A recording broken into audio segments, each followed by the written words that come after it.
Næste store stævne for Sara og ponyen Farbenfrue er Echo Cup-finalen. Det er fra den 6. til den 8. december. Charlotte Bley har en rigtig god fantasi. I løbet af de 75 år, hun har levet, har hun skrevet omkring 100 børne-, ungdoms- og voksenbøger. For nylig havde hun 40 års jubilæum, og netop nu lægger hun sidste hånd på det næste værk. Syd for Køge, i sit hjem bag Gjorslev Gods solide mure, sidder forfatter Charlotte Bley og arbejder på sin næste bog. Til sin rædsel ser Uffe, hvordan hans søster kravler gennem hullet i muren. Hun vrider og vender sig og spræller med benene i den lyserøde natkjole, indtil det lykkes hende at komme igennem. Himmelborgen hedder den 75-årige forfatterindes næste værk, og er direkte inspireret af omgivelserne på Gjorslev Gods, hvor hun har boet de sidste 10 år. Nu kiler hun lygten fast mellem murstenene. Hun løfter kraniet med de stive krøller. Netop på det her sted, der er så meget historie, og der er så mange spøgelser.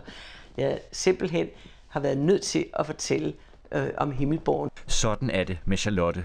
Hun kan ikke opholde sig et sted ret længe ad gangen, uden at fantasien løber af med hende. Det kan godt være svært at adskille min fantasi fra mit virkelige liv. Jeg får i hvert fald skæld ud af min familie, både børnene og Jørgen, over at jeg altid skal pynte på historierne. Men den livlige fantasi har heldigvis ikke kun ført til momentær irritation hos familien. I mere end 40 år har Charlotte Bley pyntet på historierne og skrevet mere end 80 fantasifulde bøger om alt fra den eventyrlystne hund Hotdog, som i øvrigt er inspireret af en hund Charlotte engang havde, til de mere dystre og uhyggelige fortællinger om Tora, der jagter det okkulte. Jeg begyndte at skrive, fordi jeg gik hjemme med 4 små rollinger, og vi lavede mange sjove ting, og vi lavede de værste røverhistorier. Vi havde en hule nede ved søen ved Aresø, vi boede i Ramløse dengang. Og det satte mig i gang med at skrive, fordi vi kunne aldrig huske, hvad de forskellige havde heddet, og så kom vi op og skændt. Så jeg tænkte, jeg må skrive det ned. Charlotte Bleys historier er en stor del af hende. Faktisk kan hun dårligt tale om sig selv, uden at hun pludselig er midt i en af sine fortællinger, som oftest er opstået på en af sine utallige rejser. Når jeg rejser, så har jeg øjne og ører åbne, og jeg er meget nysgerrig. Og jeg kan huske i Kenya, der endte jeg ude hos Masaierne via, at jeg forfulgte nogle børn, der hentede vand i vores swimmingpool, fordi de havde ikke vand. Hele 4 gange er Charlotte blevet bedt om at lave DR's ulandskalender, og har i sin skrivekarriere været stort set hele kloden rundt. Hver gang med minimum 1 bog som resultat, og oftest skrevet til børn og unge.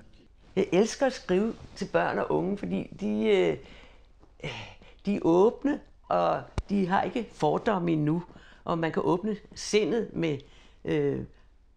med at fortælle om nye ting og nye verdener. Og min kongstanke, det er at få for de unge i Danmark og børn i Danmark og få verden til at hænge sammen via kendskab til andre børns liv. Derfor handler en stor del af Bleys bøger om børn i fremmede lande, og forfatterinden bruger ved siden af skriveriet en del tid på at holde foredrag for danske skolebørn om sit skriveri og de børn, hun har mødt på sine rejser. Det er de bøger, jeg plejer at have med, så jeg pakker en kuffert, når jeg tager ud, og så har jeg et stort bord ude på skolerne, og så lægger jeg det op, og så fortæller jeg så, når du kender andre personer, så danner du ikke fjendebilleder. Så har du forståelse for andre børns måde at leve på. Det er så her, hvor jeg researcher. Her har jeg et stort bord, hvor jeg smider alt det ud, som jeg har samlet for at researche en ting. Jeg researcher meget til alle mine bøger. Ved siden af skriveriet til Himmelborgen er Charlotte Bley i gang med endnu en bog. Denne gang en bog til voksne, som tager udgangspunkt i Hitlers ideologiske drøm om at skabe et arisk herrefolk, det såkaldte Lebensborn-program, hvor særligt ariske børn blev fremavlet. Jeg kender en af dem, af de Lebensborn-børn, og det er derfor, jeg vil fortælle historien, for jeg er blevet meget inspireret. Endnu en gang er spiren til den næste bog fundet i egne omgivelser.